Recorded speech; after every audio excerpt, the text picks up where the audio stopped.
दक्षिणी एक्सप्रेस। ये कहानी शुरू होती है एक छोटे से शहर भीलपुर से, जहां सीमा अपने परिवार वालों के साथ रहती थी। बचपन से ही उसे भूतों की कहानियां बहुत आकर्षित करती थी। हमेशा से ही वो अपने दोस्तों को भूतों की कहानियां सुनाया करती थी। एक बार वो अपनी बचपन की सहेली से मिलने उसके घर जाती है। हाय प्रिया, कैसी है? अरे कितने दिन हो गए हम कहीं नहीं गए, चल ना कहीं घूम कर आते हैं। अरे नहीं, मेरी मम्मी ना मना करती है, मैं नहीं आ पाऊंगी यार। अरे मना लेना मम्मी को, चल ना। भानगढ़ फोर्ट चलते हैं क्या? जानती है वो फोर्ट हॉन्टेड है, कितना मजा आएगा, चलना यार।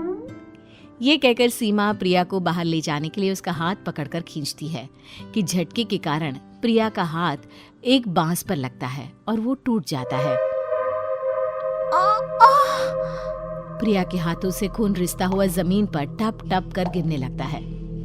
ओ गॉड, ये कैसे लग गया? सॉरी यार। ये तो अपशगुन है, मुझे नहीं लगता कि हमें जाना चाहिए। ओफो, पागल है क्या तू? ये किसी अनहोनी के होने का संकेत है सीमा, मैं नहीं जाऊंगी वहां, कहीं और चलते ना यार। प्रिया और सीमा 2 दिन के बाद की ही ट्रिप बनाते हैं और कुल्लू जाने के लिए निकल पड़ते हैं। पक्का आज तेरे कारण ट्रेन मिस हो जाएगी, कितने लेट हो गए हम। तभी वहां एक कैब आकर रुकती है जिसे एक औरत चला रही होती है। OTP please. यार सीमा, तूने पहले ही कैब बुक करा कर रखी थी। सॉरी, मैं बेकार में तुझ पर भड़क रही थी। अब जल्दी से OTP तो बता। OTP? अब OTP कहाँ से बताऊं? मैंने तो कैब बुक किया ही नहीं था। किया था मैम, अपना फोन देखिए। हाँ, 0135। ये OTP कहाँ से? और इसे कैसे पता कि मैं क्या सोच रही हूँ? चलो छोड़ो, कैब तो मिल गई ना।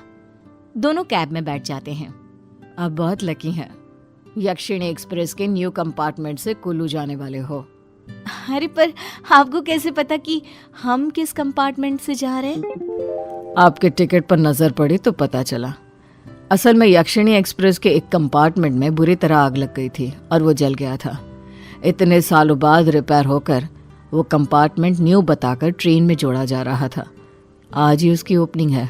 लीजिए, स्टेशन भी आ गया। दोनों कैब से उतरकर ट्रेन में बैठ जाती हैं। कंपार्टमेंट भरा ना होकर बिल्कुल खाली खाली सा था। इतने कम लोग? लगता है यहाँ हमारे अलावा कोई है ही नहीं। अच्छी बात है ना, मस्ती करते हुए जाएंगे।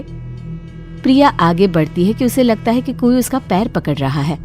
बचाओ बचाओ, कौन है? कहाँ कोई है? तुझे ट्रिप कैंसिल करना है, मुझे पता है, चल शांति से यार। प्रिया आगे जाकर अपने बर्थ पर बैठकर अपना पैर देखती है जिस पर 4 उंगलियों के काले निशान होते हैं। देख, मैंने कहा था ना कि मुझे कुछ महसूस हुआ था। ये देख मेरे पैर पर निशान। सीमा पास जाकर देखती है पर वो निशान वहाँ था ही नहीं, जैसे अचानक ही अदृश्य हो गया हो। अभी तो मेरे पैरों पर निशान थे, कहाँ गए? तभी लाल जोड़े में एक औरत वहाँ आती है और प्रिया के बगल में बैठ जाती है। उसका चेहरा आंचल से पूरी तरह ढका हुआ था। निशान ढूंढ रही हो ना? यही था, मैंने देखा है, महसूस किया है।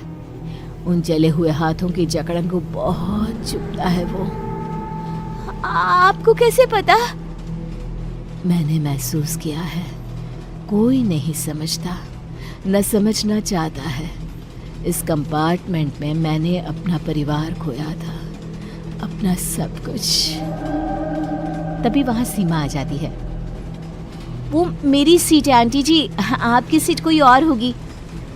सीमा की बात सुनकर सर हिलाती हुई वो औरत वहां से चली जाती है। उसके जाते ही सीमा क्या देखती है कि औरत जिस सीट पर बैठी थी वो पूरी तरह जल चुका है। वो औरत कौन थी? ये कहकर सीमा उसके पीछे भागती है और वो देखती है कि ट्रेन के गेट तक पहुंचकर वो औरत अचानक गायब हो जाती है। कहाँ गई वो? अभी तो यही थी। सीमा वापस अपनी सीट पर आती है कि उसकी नजर खिड़की के बाहर पड़ती है, जहां से वो उसी औरत को चेहरा ढके हुए जाते देखती है। चलती हुई ट्रेन से ये नीचे कैसे उतरी? इन सब में रात हो जाती है और कंपार्टमेंट की लाइट्स ऑफ कर सब सोने लग जाते हैं। सीमा उस नज़ारे को आंखों में लिए सो जाती है। रात को 3 बजे भागा दौड़ी की आवाज सुनकर दोनों की आंखें खुल जाती है। इमरजेंसी विंडो से कुछ लोग अंदर आ रहे थे। काले कपड़ों में मानो डकैत से लग रहे थे। खुद को बचाओ, भागो यहाँ से। छोड़ दो, हमें छोड़ दो। दरवाजा बंद करो, कोई बाहर जा ना सके। बंद करो दरवाजा। ये सब क्या हो रहा है? तभी पेंट्री का सिलेंडर फटने के कारण ट्रेन में आग लग जाती है। सभी लोग जल जाते हैं और उस आग के बीच वो लाल साड़ी वाली औरत अपना घूंघट उठाती है। उसका चेहरा पूरी तरह जला हुआ था। मैं जाना मुझे, मैं यक्षिणी, तुम्हारी कैब ड्राइवर। देख रही हो, इसी तरह हम सब जलकर खाक हो गए थे। और तभी ट्रेन रुकती है। दोनों फौरन ट्रेन से उतर जाती हैं। उनकी आंखों के सामने ही ट्रेन का कंपार्टमेंट गायब हो जाता है। दोनों एक टक ट्रेन को देख रही होती है कि एक आवाज दोनों का ध्यान खींचती है। Ma'am OTP please. हाँ, ये हम वापस घर के पास कैसे आ गए? ओह गॉड, अब और ट्रिप नहीं, बिल्कुल नहीं।